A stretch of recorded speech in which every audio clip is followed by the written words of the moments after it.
Assalamualaikum warahmatullahi wabarakatuh. Halo semuanya, perkenalkan nama saya Ilham Arifyansyah dari kelompok 1 dengan NIM 2403864. Di sini saya akan mempresentasikan hasil praktikum kami di minggu kemarin tentang gelombang berdiri. Yang pertama ada rumusan masalah, yaitu bagaimana pengaruh massa jenis tali dan tegangan tali terhadap cepat rambat gelombang. Dan yang kedua, bagaimana pengaruh massa jenis kawat dan arus terhadap simpangan. Nah, di sini praktikum itu bertujuan untuk mengetahui pengaruh massa jenis tali dan tegangan tali terhadap cepat rambat gelombang dan mengetahui pengaruh massa jenis kawat dan arus yang diberikan terhadap simpangan. Lanjut saja ke kesimpulan. Jadi kesimpulan pertama di praktikum sonometer yaitu semakin besar massa jenis senar maka semakin kecil simpangan. Begitupun sebaliknya. Jadi ketika kelompok kami praktikum, jadi telah diamati gitu bahwasannya ketika kami meletakkan magnet di atas senar yang kecil, lalu dikasih arus dan digetarkan, nah si senar itu akan menghasilkan simpangan yang besar gitu daripada senar yang memiliki massa jenis yang besar. Jadi dapat disimpulkan bahwasannya semakin kecil simpangan itu akan mempengaruhi semakin besar massa jenis senar itu akan mempengaruhi simpangannya. Begitupun sebaliknya gitu. Nah, di sini yang kedua semakin besar arus, maka semakin kecil simpangan, begitupun sebaliknya. Nanti saya akan jelaskan di analisis data. Nah, selanjutnya ada kesimpulan hukum Melde, yaitu semakin kecil massa jenis benang, maka semakin besar cepat rambat gelombang, begitupun sebaliknya. Dan yang kedua, semakin besar tegangan, maka akan semakin besar juga cepat rambat gelombang. Nah, di sini ada hasil data analisis untuk mendukung kesimpulan kami. Nah, ini grafik ampere terhadap amplitudo. Bisa dilihat semakin tinggi ampere, maka amplitudonya juga semakin besar. Berarti kesimpulan tadi salah ya, salah ketik. Jadi dapat dilihat di sini ketika kami memasukkan 1 ampere, amplitudenya itu 0,8.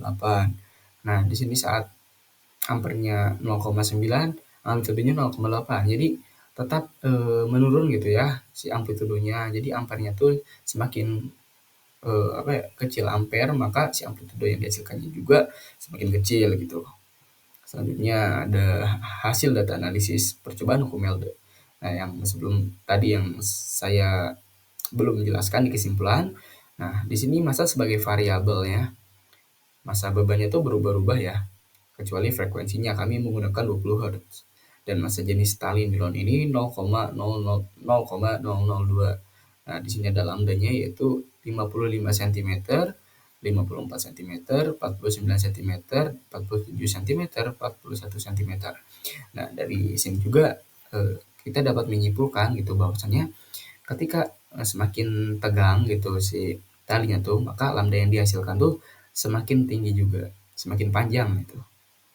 Selanjutnya ada grafik hubungan antar cepat rambat tegangan terhadap tali. Nah, bisa dilihat grafiknya di sini ya teman-teman. Selanjutnya ke hasil data analisis yang frekuensi sebagai variabel. Nah, ketika massa bebannya ditetapkan, frekuensinya diubah-ubah, massa talinya sama, pakai nilon gitu. Dan di sini L panjangnya itu 58 cm, 38 cm, 34 cm, 25,5 cm dan 20,5. Nah, di sini tuh ada lambdanya itu 116. Kecepatannya 2320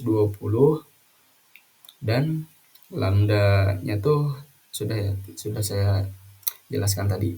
Jadi semakin tinggi si frekuensinya, maka si L-nya itu akan semakin rendah. Sedangkan semakin rendah frekuensinya, maka L itu akan semakin besar. Selanjutnya ada grafik data analisisnya. Dapat dilihat ya teman-teman. Dan selanjutnya ada percobaan hukum Melde yang terakhir gitu. Karena ini tuh jenis tali sebagai variabel. Jadi di sini kami mengubah-ubah jenis talinya dari benang jahit, benang bangunan, dan benang nilon gitu.